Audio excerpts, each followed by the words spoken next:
Roundworms have the right stuff. Presented by Science at NASA. Humans have long been fascinated by the cosmos. Ancient cave paintings show that we've been thinking about space for much of the history of our species. The popularity of recent sci-fi movies suggests that the human mind just might be coming to grips with the harsh environment out there. The human body is another matter.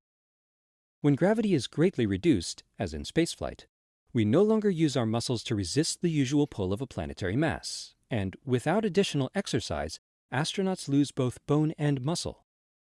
Additionally, studies have shown that other parts of the body change in space, like the bend of the spine, the amount of blood in the body, and eyesight. As we are now, prolonged voyages into outer space may be limited by our physical abilities. But a tiny new astronaut could provide much-needed insight into the ways that our bodies behave in microgravity. The noble roundworm. It may come as a blow to the ego, but roundworms, or Caenorhabditis elegans, share a considerable amount of genetic material with humans. Enough, in fact, to make them good candidates for a new study designed to determine how low-gravity environments affect astronauts. Roundworms, like fruit flies, are often used as models for larger organisms.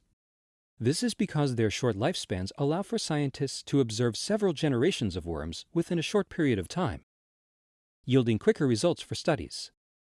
In a new investigation entitled Alterations of C. elegans, Muscle Fibers by Microgravity, crew members of the International Space Station will grow 2 batches of worms, one in microgravity and one in a centrifuge, allowing the worms to experience simulated gravity.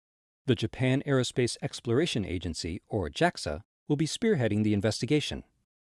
The astronauts will cultivate multiple generations of the organism, so we can examine the organisms in different states of development, says Atsushi Higashitani, principal investigator for the experiment with Tohoku University in Miyagi, Japan. Our studies will help clarify how and why these changes to health take place in microgravity and determine if the adaptations to space are transmitted from one cell generation to another without changing the basic DNA of an organism. The results from the experiment could impact more people than just future astronauts. Understanding the molecular changes that potentially take place in microgravity could help researchers to develop treatments and therapies to counteract physical changes associated with aging and extended bed rest. The roundworm may be surprisingly important for the elderly and infirm population of Earth, as well as to the astronauts orbiting it.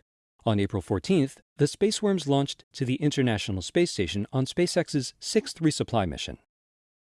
For more news about roundworms and other unexpected space travelers, stay tuned to science.nasa.gov.